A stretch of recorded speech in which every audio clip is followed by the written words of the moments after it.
What's up, guys? We're in Bellflower, California. This is our first look at the property we just acquired, so let's go have a look inside. This is 891 square feet original square footage, but as you guys will see when we get to the outside, there's actually an ADU back there that we're going to convert, which will add another about 600 square feet, totaling about 1,500 square feet for this 1949 build. This needs a lot of work. This is the first time we've seen it. We kind of based this off of photos.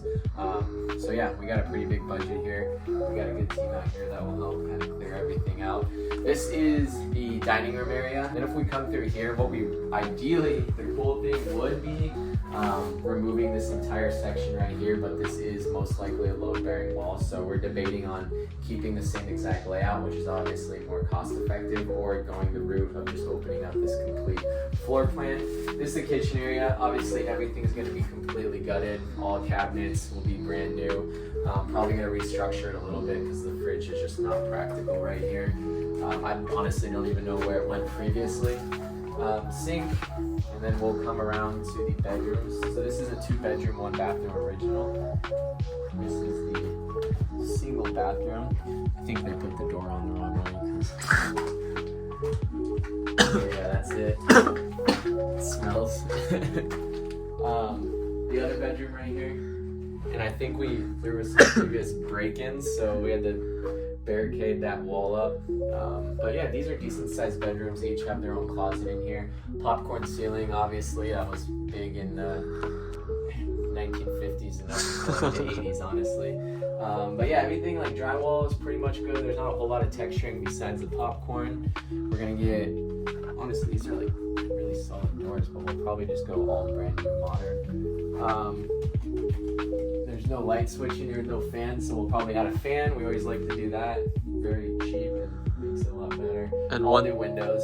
Yeah, new windows, and then running LVP throughout the entire house, no right? No carpet. We're just gonna, this house is, we're gonna do LVP throughout the whole thing. Would this be considered the master? I feel like this one's a little bit bigger, right? Yeah. Is there a bathroom in here? No, right? No, so just the closet. So, with the one bath, you share it, but this is a little bit bigger, so this would probably still be the primary. Yeah. And then let's have a look in the backyard. It's an interesting layout. You kind of go through the kitchen to get to the backyard, but it is on a generously sized corner lot, which is really nice. Roof's in good shape. Water heater's 2017, AC's 2019, so we don't have to worry about that. Probably gonna get rid of this patio roof. Yep, sagging a little. Might be a little issue on the inspection when we go to sell it, but this is all obviously going to be cleared out. It's a good sized lot.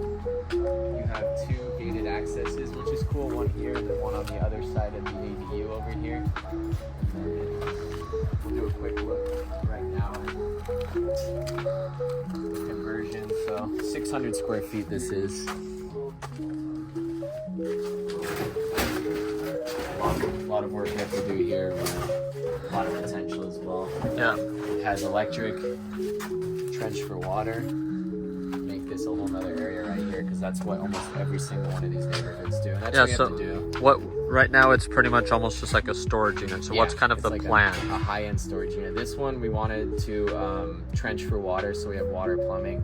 Probably make it just an entirely different unit, a whole ADU with a kitchen, bathroom, bedroom. I think we have the square footage for it at 600. I just measured it 600 square feet. Wow. Probably close off that garage area to give even more, and almost nearly double it. Yeah, it's literally, that's a good point. So that's 900. This would be 600, but every single, that's what you have to look for when you're comping these, is you have to look at what's going on in the neighborhood, and almost every single house in this neighborhood has an ADU that's functional, so we're going to try to convert to that, and I think we'll be able to get what we want for it if we do everything that we just talked about. When it comes down to trash, where is this on your list? I think it's probably a 40 yards. So honestly, it's just a lot of like small stuff, which is just more labor intensive rather than like just like a lot of boxes and stuff. Yeah. It's probably top 5. There's been worse before. Yeah. There's been like hoarder houses. There's been houses that have smelled worse. He said this is after they cleaned it out. Yeah, so there's even more if you guys can imagine. Yeah. He said there's a full dumpster already that was cleared out. So yeah, 4 40-yard dumpsters if you guys ever have filled up the largest dumpster, commercial dumpster you can get. 4 of those basically. What was your biggest surprise when walking this property from what we originally were expecting and what you saw?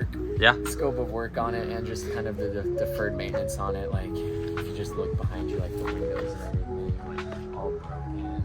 The electrical panel is going to be interesting too. There's, I don't even know, maybe 3 electrical panels, so there's going to be some stuff we have to figure out to even just get it to the point where we need to renovate it, because all that has to be roughed in if there is electrical issues. So kind of the scope of work, I think, for both of us was kind of something. Luckily, we have it budgeted in now. Yeah.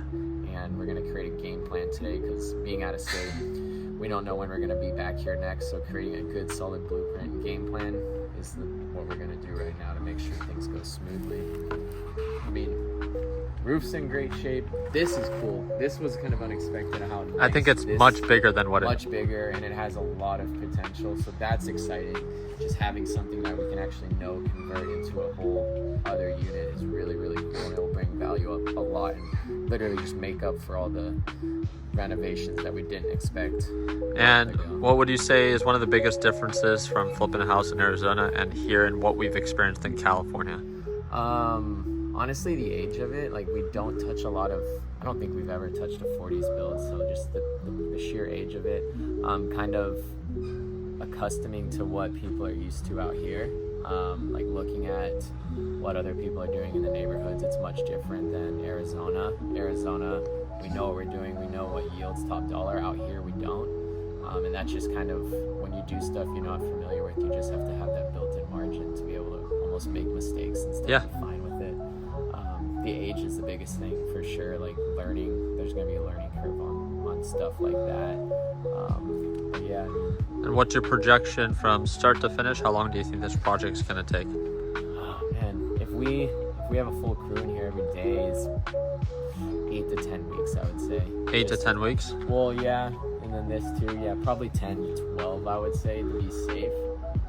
So about 2.5 to 3 months? Yeah, luckily it's vacant at close. We don't have any post-possession, which is always a huge issue in Arizona.